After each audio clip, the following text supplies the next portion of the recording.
Okay guys, it looks like we are already on to greenhouse number 2. So the first greenhouse I built when I was about 15 to 16 years old.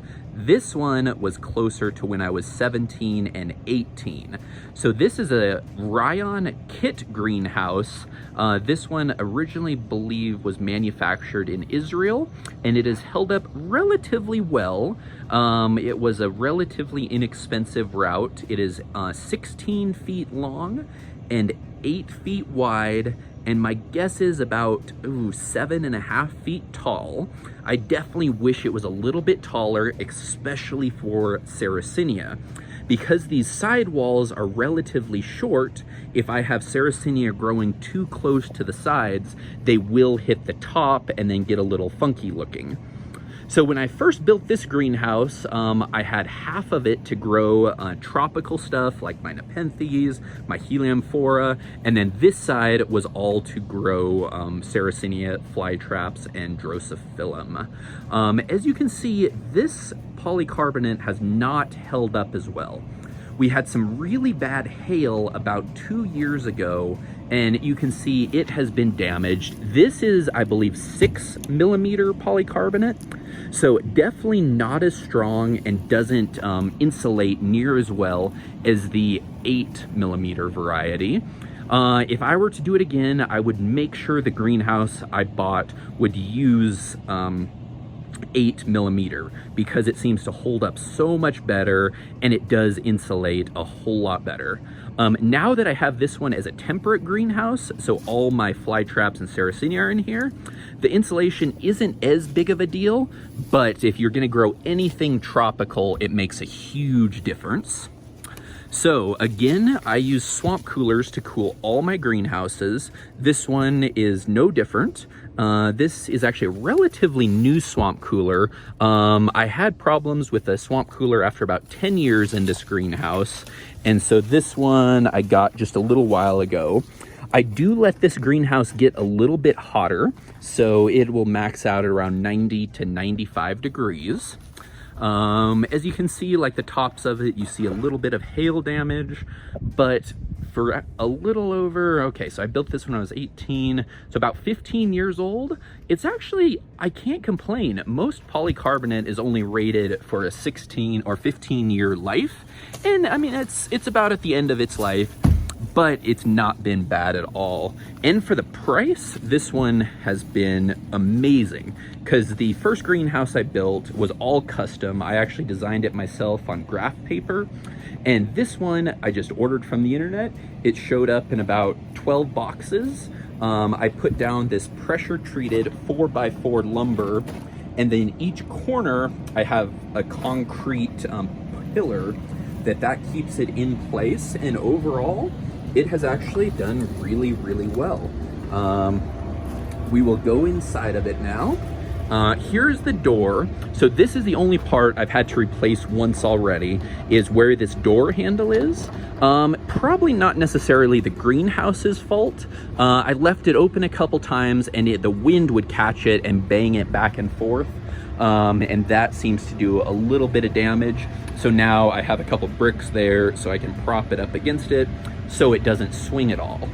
One of the things I learned from the other greenhouse is an exhaust fan is not all that necessary. The negative air pressure from the swamp cooler will just press the air out of this louvered vent.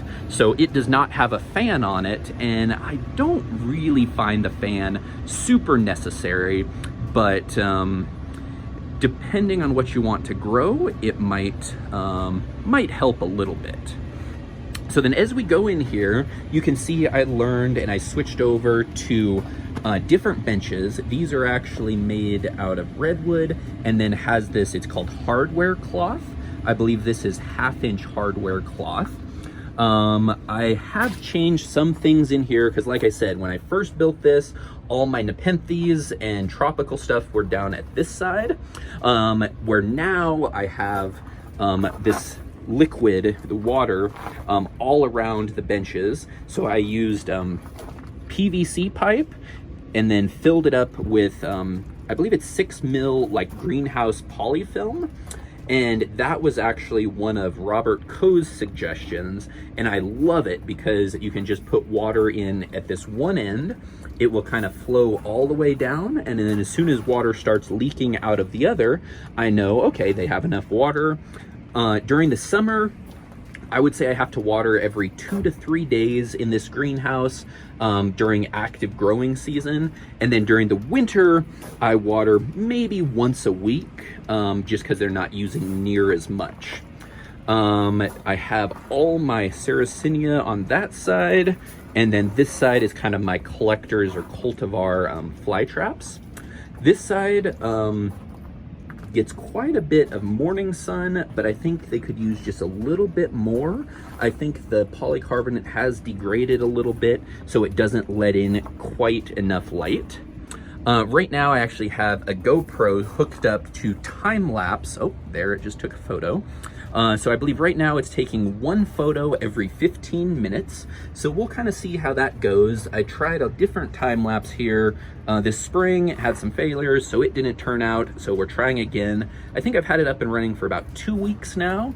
I would love to go for about a month, and then we'll see how it turns out. And then we might do a Nepenthes or something like that. Have a good friend, Chris. He kind of helped me get these time lapses set up. So we'll see how that goes.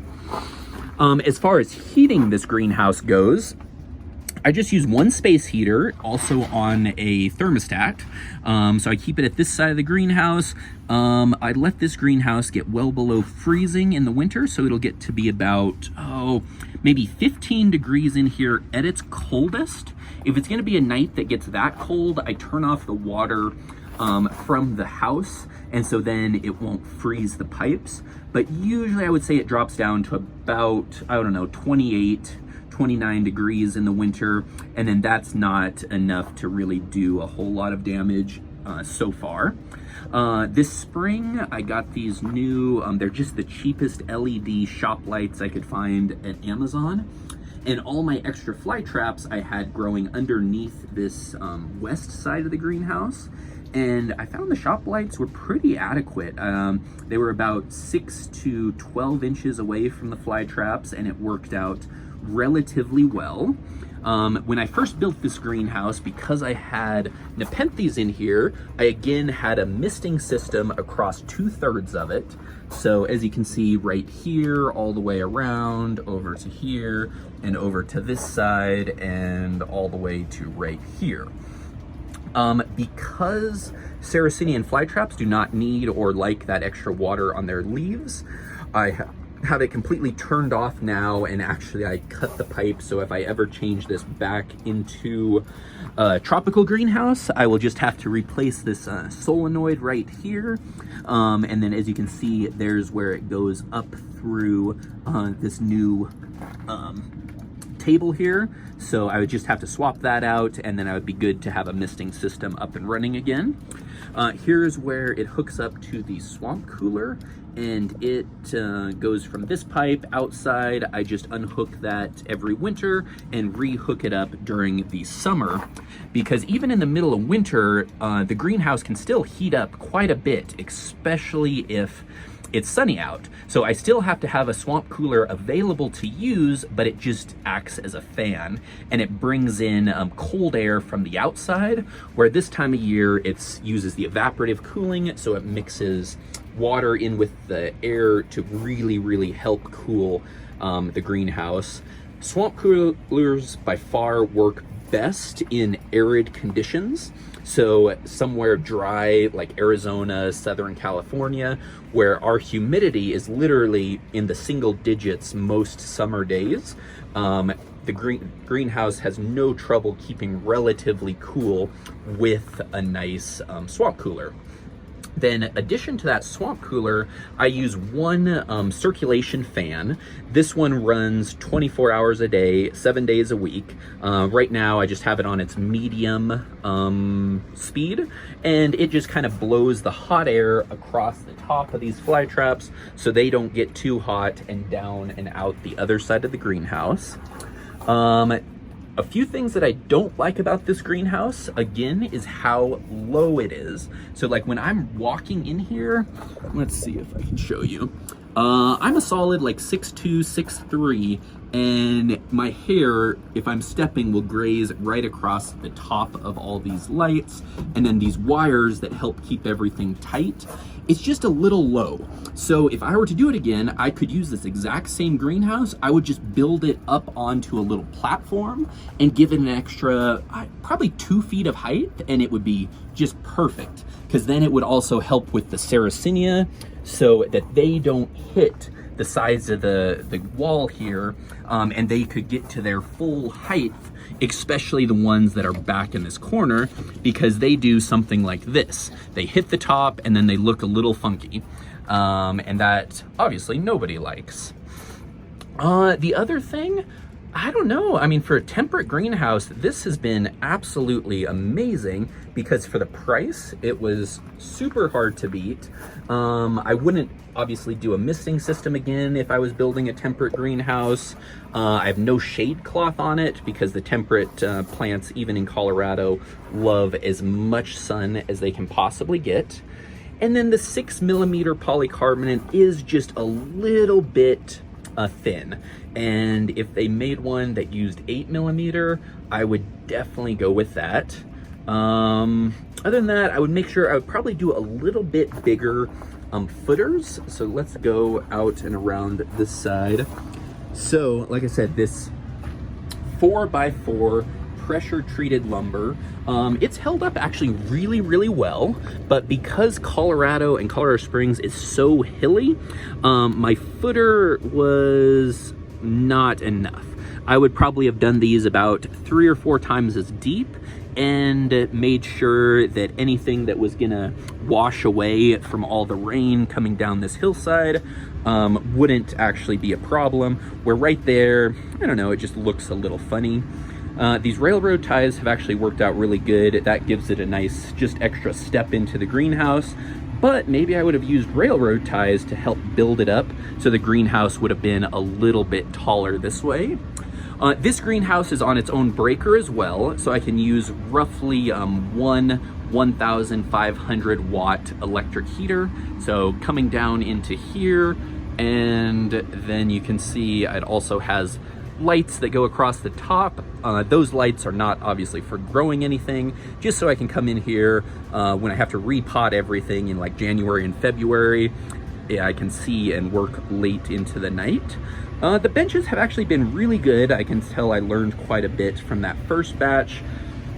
These, I don't know if I would really change anything with the benches. For Sarracenia though, you don't need this hardware cloth, so I would probably just use plywood or like something just a little bit straighter, a little bit more even across the top, where the hardware cloth worked great for Nepenthes and Helianthera because they can sit on the top of it and everything just drains so nicely. So I think that's about it for this one. This one was a much easier build because it was a kit greenhouse, but don't let a kit greenhouse scare you away. Even a relatively inexpensive one, I've had almost no problems with the kit itself. And to have a greenhouse up and running, I think this one would have been only around $3,000 total, maybe slightly more than that.